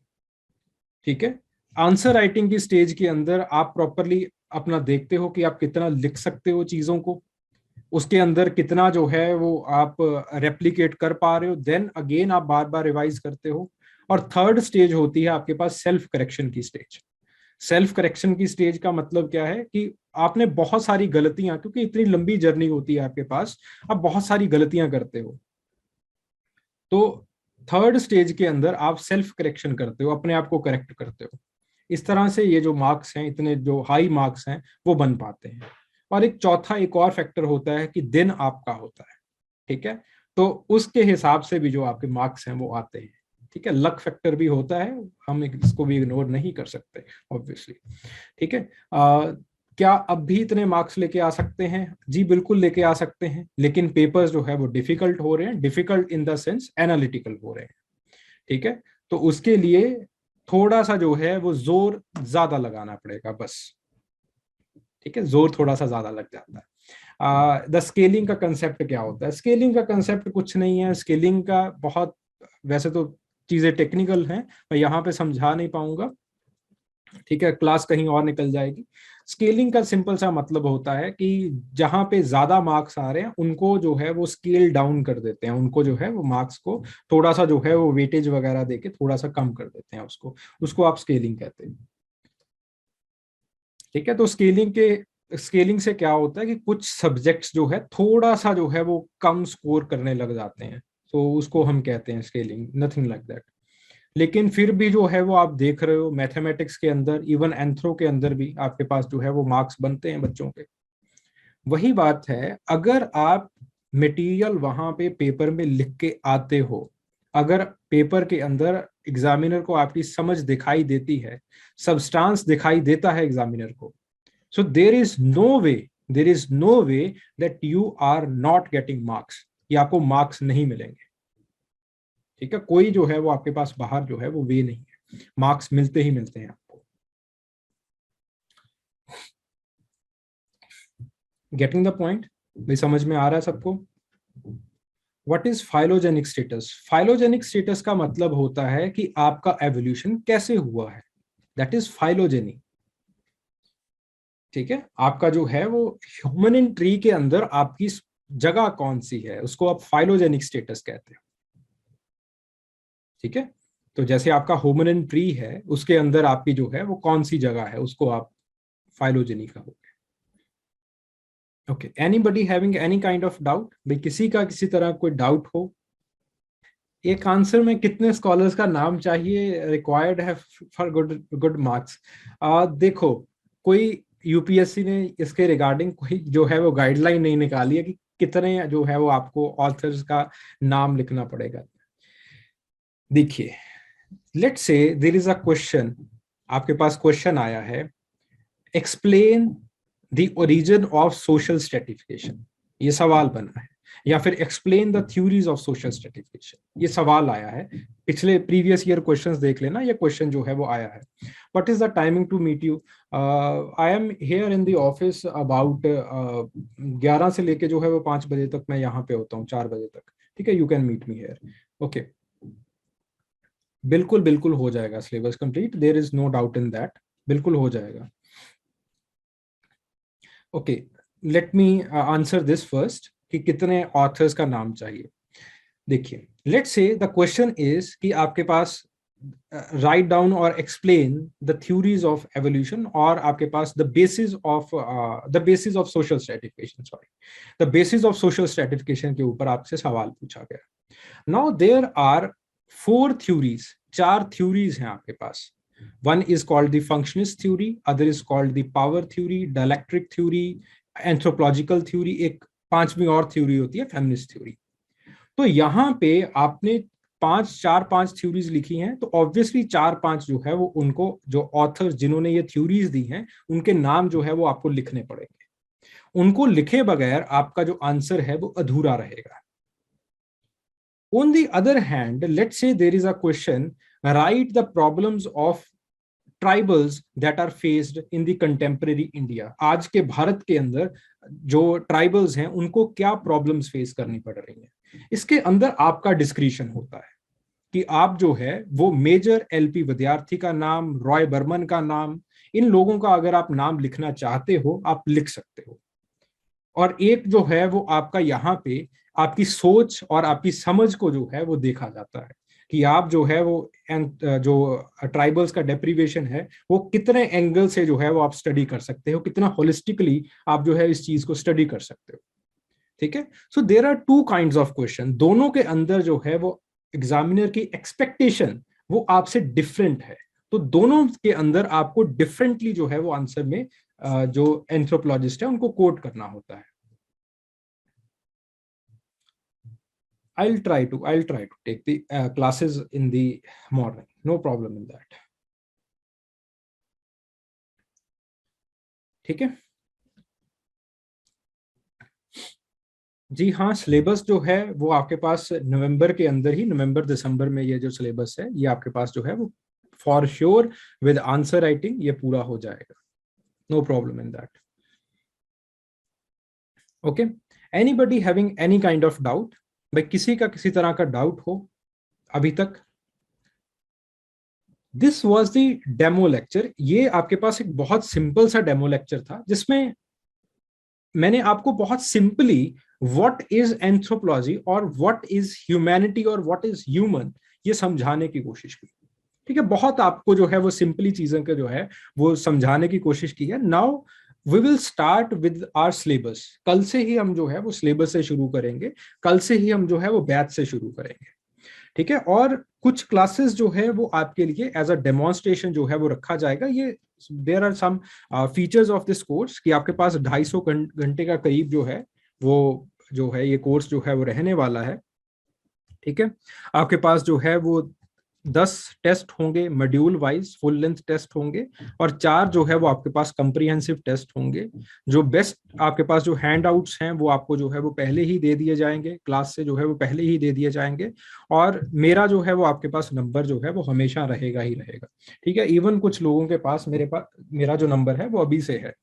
ठीक है, तो कल की क्लासेस जो है वो आपके पास जो है वो डेमोन्स्ट्रेशन में रहेंगी। कल से आई थिंक 3-4 क्लासेस जो है वो सिलेबस की ये डेमोन्स्ट्रेशन के अंदर जो है वो रहेंगी।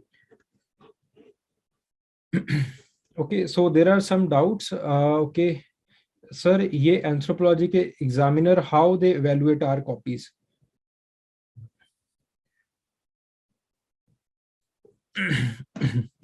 How they evaluate your copies? ये आपकी कॉपी होती है। मैं आपको बहुत सिंपल से समझा देता हूँ, ज्यादा जो है वो टाइम नहीं है हमारे पास। ठीक है, यहाँ पे लिखा होता है डोंट राइट हेयर, और यहाँ पे जो है वो क्वेश्चन लिखा होता है, आप इस तरह से लिखते हो। यहाँ पे वो देखते हैं कि okay introduction is good, introduction का let's say there are 2 marks, और इंट्रोडक्शन का 1 नंबर जो है वो आपको या फिर 1.5 नंबर जो है वो दे दिया जाता है। इस तरह से वो हर एक पॉइंट को जो है वो वैल्यूएट करते जाते हैं, यहाँ पे मार्क्स लिखते जाते हैं, यहाँ पे टोटल मार्क्स जो है वो लिखे जाते हैं। इस तरह से ये एवेल्युएशन होती हैं कॉपी की। अब ये मार्क्स कैसे डिसाइड होते हैं, इसको हम कहते हैं the process of blue printing. पहले एक ब्लू प्रिंट डिसाइड किया जाता है। जितने भी आपके पास एंथ्रोपोलॉजिस्ट के जितने भी एंथ्रोपोलॉजिस्ट आते हैं या फिर आपके पास प्रोफेसर्स आते हैं, वो साथ में बैठते हैं और क्वेश्चन की डिमांड को देखते हैं, क्वेश्चन की डिमांड को डिसाइफर किया जाता है, और फिर उसके बाद देखते हैं कि इसके अंदर इंपॉर्टेंट कंटेंट क्या होना चाहिए, कि कौन कौन सी चीजें हैं, कौन कौन सी इंपॉर्टेंट चीजें हैं जो इसके अंदर होने चाहिए आपको। जैसे जैसे उनको मिलती जाती हैं वैसे वैसे वो मार्क्स जो है वो आपको देते जाते हैं। So this is a very simple procedure, बहुत सिंपल प्रोसीजर है। ठीक है, अगेन मैं आपको थोड़ा सा जल्दी से बता रहा हूँ बिकॉज ये क्लासेस, ये जो चीजें होती हैं थोड़ी सी टेक्निकल होती हैं।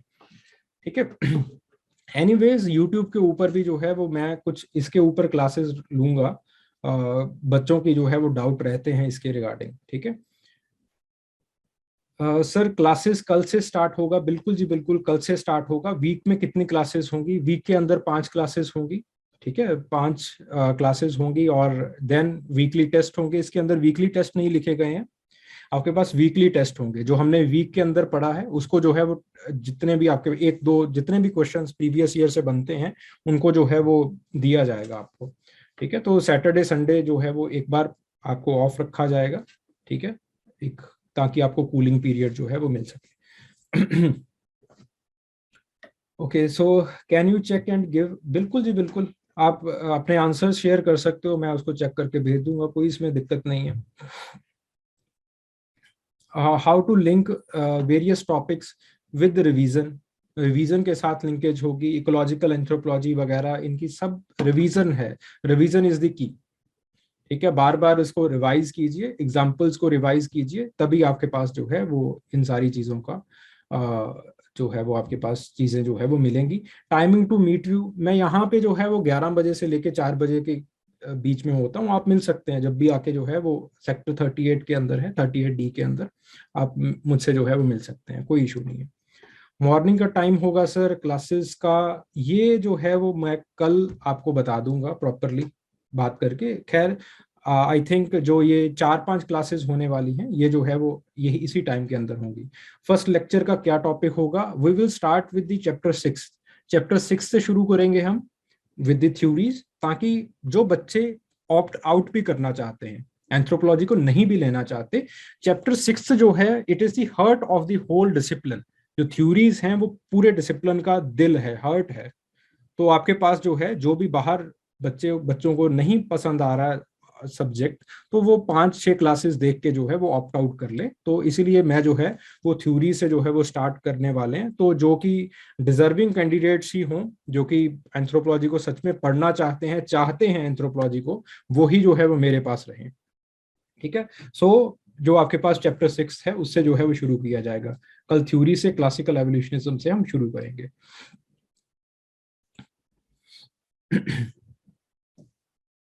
हाँ हाँ, वही चीज है कि कैसे हम इंटरकनेक्ट कर सकते हैं टॉपिक्स को with the help of revision. देखो, बहुत सिंपल सी मैं आपको एक एग्जांपल देता हूँ। जैसे फॉर एग्जांपल आपके पास रेशियल स्टडीज हैं। रेशियल स्टडीज के अंदर मैं शेयर कर देता हूँ, कोई इशू नहीं है। रेशियल स्टडीज के अंदर आपके पास जो है एक सवाल पूछा जाता है कि रेसेस कैसे जो है आपके पास जो है इन्वायरमेंट से कैसे रेसेस बनती हैं। ठीक है। अब इन्वायरमेंट और जीन से कैसे जो है वो रेसिस बनी। अब यहाँ पे दोनों चीजें जो है वो आपके लिए इंपॉर्टेंट हो जाती है। पॉपुलेशन जेनेटिक्स भी पढ़ना इंपॉर्टेंट है, और आपके पास जो इन्वायरमेंटल एंथ्रोपोलॉजी है उसको पढ़ना भी इंपॉर्टेंट है, इकोलॉजिकल एंथ्रोपोलॉजी को पढ़ना भी इंपॉर्टेंट है। ठीक है। तो this is the analytical kind of question. ये तभी आप आंसर कर पाओगे जब आपने इन दोनों टॉपिक्स को जो है वो अच्छे से पढ़ रखा होगा, समझ रखा होगा। ठीक है। तो इसी तरह से इंटरकनेक्शंस बनते हैं, बार बार पढ़ने से और प्रैक्टिस करने से जो है वो इंटरकनेक्शंस बनेंगे। ठीक है। एनीवेज, ये जैसे जैसे आप पढ़ते जाओगे, सब्जेक्ट के अंदर डीप जाते हो, चीजें समझ में आ जाती हैं आपको। इसमें बहुत बड़ा कोई इशू नहीं है।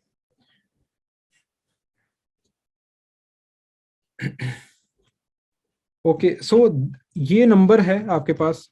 यहाँ पे आप जो अपने आंसर्स हैं वो आप भेज सकते हैं। ठीक है। 9872124143, यहाँ पे आप आंसर्स भेज सकते हैं। ठीक है भाई, किसी का और कोई डाउट हो?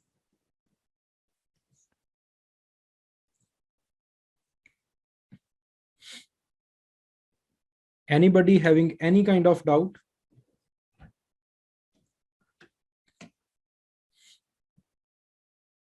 हाँ हाँ, कर सकते हो कॉल, कोई ऐसे कोई इशू नहीं है, कर सकते हो।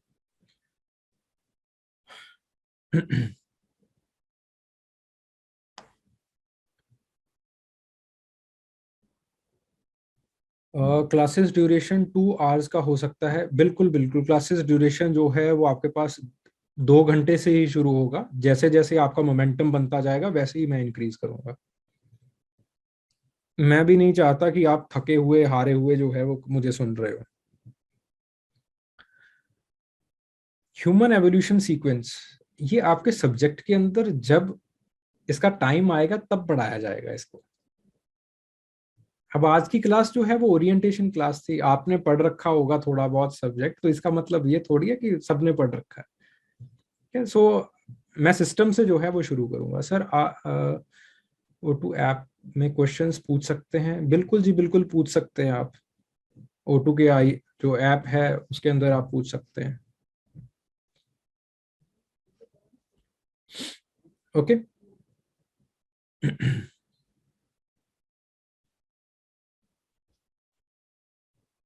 Okay, so anybody having any kind of doubt any further? भाई किसी का और कोई डाउट हो?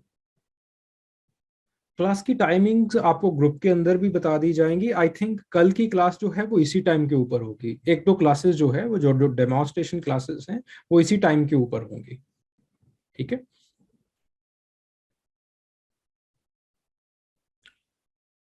आपका कॉन्टेक्ट नंबर क्या है? आप जो है वो मुझे इसी नंबर के ऊपर कॉल कर सकते हैं। यहाँ से जो है वो मेरा कॉन्टेक्ट नंबर आपको मिल जाएगा। ठीक है। एक्चुअली वी आर प्रोहिबिटेड कि इस तरह से जो है वो हम publicly, because these lectures they will be put on the YouTube etcetera also. तो कॉन्टेक्ट नंबर जो है वो डायरेक्टली जो है वो यहाँ पे हम, we can't share our contact number right on here. ठीक है। यहाँ पे नहीं हो सकता है। आप इस नंबर के ऊपर कॉन्टेक्ट कर सकते हैं, there you can get the contact number. Okay. बाकी कोई भी जो है वो फीस के रिलेटिंग क्वेरी है, कुछ भी है, okay, thank you very much. हाँ, और एक और चीज है, इफ यू वांट कि आपने जो है वो देखना है एंथ्रोपोलॉजी का, वैसे भी आपने कुछ टॉपिक्स पढ़ने हैं, so you can go to the YouTube channel. आप यूट्यूब चैनल पे जा सकते हो, वहां पे आई थिंक मैंने आधा तो जो है वो करवा ही रखा है वहां पे। ठीक है, तो जो कि मीनिंगफुल चीजें हैं, so we have already done it here. वहां पे भी जो है जस्ट आप जो भी अपना डेमोन्स्ट्रेशन वगैरह कुछ भी आप करना चाहते हो, वहां पे जो है वो आप चीजों को देख सकते हो। ठीक है, thank you very much, thank you very much. ठीक है, okay, anybody having any kind of doubt any further? भाई किसी का किसी तरह का कोई डाउट हो आगे कुछ भी? पेपर टू के लिए सोर्सेज, पेपर टू के लिए आपके पास please give the link of your YouTube channel. मैं पोस्ट कर दूंगा ग्रुप के अंदर, I will post it. Okay, you paper two के लिए ऐसा नहीं है कि कोई एक सोर्स है, रादर एंथ्रोपोलॉजी के लिए कुछ ऐसा नहीं है कि कोई आप 2-3 किताबें पढ़ लोगे और बहुत बड़े ज्ञानी बन जाओगे एंथ्रो के। नहीं, ऐसा नहीं है। पेपर टू के जो सोर्सेज हैं they are again very segregated. जैसे फॉर एग्जांपल आर्कियोलॉजी के लिए जो आपके पास इग्नू है वो भी इंपॉर्टेंट हो जाती है, डीके भट्टाचार्य है वो भी इंपॉर्टेंट हो जाती है, इग्नू मटेरियल भी इंपॉर्टेंट है, उसके अंदर भी काफी अच्छे इंसाइट्स मिलते हैं आपको, और डीके भट्टाचार्य भी इंपॉर्टेंट है। जब डीके भट्टाचार्य जो है वो आपके कोर कंसेप्ट को काफी सॉलिडिफाई कर देती है, और इग्नू के अंदर जो मटेरियल दिया हुआ है that is really really good, काफी अच्छा मटेरियल है उसके अंदर, वो इंपॉर्टेंट हो जाती है। फिर उसके बाद आपके पास इंडियन एंथ्रोपोलॉजी आती है, उसके अंदर विलेज स्टडीज हैं। विलेज स्टडीज के लिए again you have to refer Shodhganga के जो पेपर्स हैं उनको रेफर करना पड़ जाता है।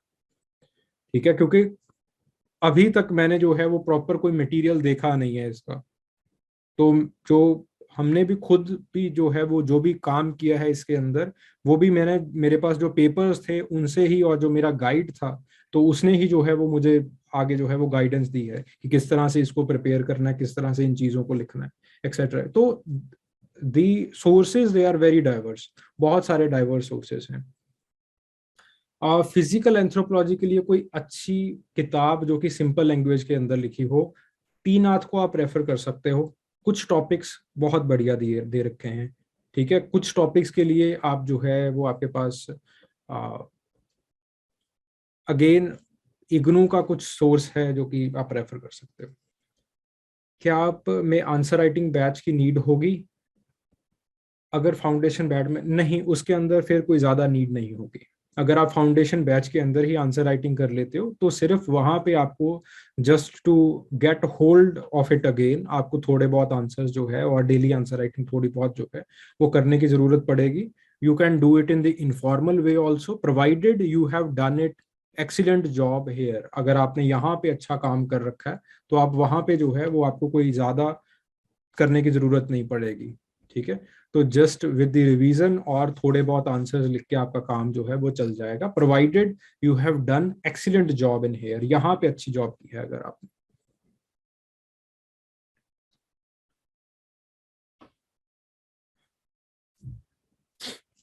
if we rely on PYQs, if you combine PYQs with good content, then you can score good. Rely on PYQs का मतलब क्या है? ठीक है, if you have PYQs, you are attempting them, उसके अंदर अच्छा कंटेंट लिख रहे हो, और उसके अंदर जो है वो आप अच्छी जो है वो करेक्शन करवा रहे हो, किसी के गाइडेंस के नीचे हो जो कि आपको बता रहा है कि क्या अच्छा कंटेंट कैसे लिखना है आपको, how to put everything in there, तो वहां पे जो है वो then you can score good, तब आप अच्छे मार्क्स जो है वो वहां पे स्कोर कर सकते हो। Is there only notes is provided by? yes, they are sufficient, they are sufficient। कोई भी चीज अगर ज्यादा ऐड करने की, कोई भी करंट के अंदर कुछ भी हो रहा है, that I will add it my self, तो मैं खुद ऐड करूंगा। ठीक है, I think many of you मुझसे उन्होंने जो है वो नोट्स की डिमांड की थी कि पेपर टू के नोट्स दे दीजिए। अब मैंने किसी को भी नोट्स नहीं दिए हैं। The only reason behind it was that I am updating the notes, notes को अपडेट करने की जरूरत पड़ती है। पेपर फर्स्ट में भी, क्योंकि कोरोना के अंदर काफी सारा एपिडेमियोलॉजी के अंदर काम हुआ था, उसको अपडेट करना है। और आपके पास जो है वो कोरोना की वजह से ही ट्राइबल्स की सिचुएशन में भी तब्दीलियां आई हैं, सरकार काफी कुछ कर रही है, उसको जो है वो ट्राइबल्स को भी अपडेट करना है। सो सारी चीजें जो है वो नोट्स के अंदर जो है वो मैं बार बार अपडेट करता रहता हूँ। तो कुछ भी बाहर जाने की मेरे हिसाब से जो है वो जरूरत नहीं है। लेकिन स्टिल आई प्रेफर कि जो मेरे स्टूडेंट्स हैं वो ईपीडब्ल्यू वगैरह ये जो मैगजीन्स हैं ये पढ़ते रहें, मैं ये प्रेफर करूंगा। ठीक है, क्योंकि it will make you sound, ये आपके दिमाग को साउंड बनाएगा, आपको जो है वो एक नया इंसाइट मिलेगा, नया ज्ञान मिलेगा इससे। ठीक है, तो obviously get your brain running, अपना भी दिमाग चलाते रहिए। बाकी अगर नहीं भी चल रहा है, नहीं भी टाइम है, I got you. Okay, anybody having any kind of doubt any further? Case studies के लिए मैन इन इंडिया कैसे है? Excellent, only word is excellent. भाई खुद एक इतने बड़े बड़े एंथ्रोपोलॉजिस्ट की वो फाउंडर रहे हैं इसके, मैन इन इंडिया के, तो मैं इसको कैसे कह सकता हूँ कि बुरी है? It is excellent. बट आप उसको पढ़ पाते हैं, लिख पाते हैं, वो एक सवालिया निशान है। ठीक है, वो सवाल है कि आप उसको पढ़ पाएंगे, आप उसको लिख पाएंगे, वो सवाल है। बाकी man in India it itself is excellent. Anthropological forum की, इंडियन एंथ्रोपोलॉजिकल फोरम की कोई भी मैगजीन आती है, उसके अंदर काफी बढ़िया लिखा होता है। ठीक है, but the only question is, are you free enough to read that? बस। एस सी रॉय भाई बहुत बड़ा नाम है, हम तो बच्चे हैं उनके। ठीक है, तो obviously it will be very good, very good, very excellent.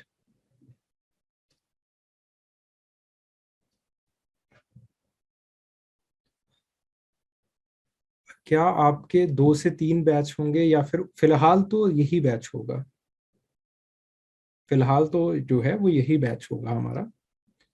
ठीक है, तो आपको टाइमिंग का इशू है? अगर कोई भी टाइमिंग का इशू है, आप बात कर सकते हैं मैनेजमेंट से, तो कोई दिक्कत नहीं है। टाइमिंग का जो है वो थोड़ा सा चीज़ों को फ्लेक्सिबल रखा जाएगा। ऑल्दो आपके पास जो रिकॉर्डेड सेशंस हैं वो भी जो है वो अवेलेबल हो जाएंगे O2IS Academy ऐप के ऊपर, that will be also available.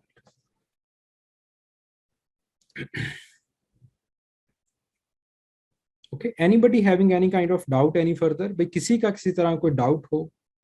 Everything is clear? The validity of course it will be 1 year. 1 साल तक आप इसको देख सकते हैं, जितना मर्जी टाइम जो है वो देख लें। Okay, so where are you studying right now? आप चंडीगढ़ में रह रहे हैं? पंजाब यूनिवर्सिटी। केरला कृष्णन नहीं है बेटा उनका नाम, केवल कृष्णन है। नाम तो सही लिख लो यार।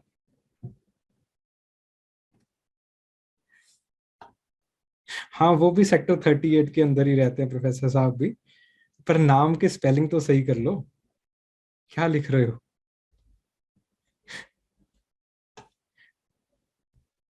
ओके, सर आंसर एवेल्युएट आप करेंगे? जी बिल्कुल मैं करूंगा। फिक्स डेट होती है? यस, फिक्स डेट होती है, बट अगर कोई ऐसी दिक्कत नहीं है कि अगर आप जो है वो आंसर डिले भी हो रहे हैं, तो ऐसी कोई दिक्कत नहीं है। मैं जो है वो उसको एवेल्युएट करूंगा, कोई इशू नहीं है उसमें। Okay, anybody having any kind of doubt? भाई किसी का किसी तरह को डाउट हो? Okay, thank you very much, thank you.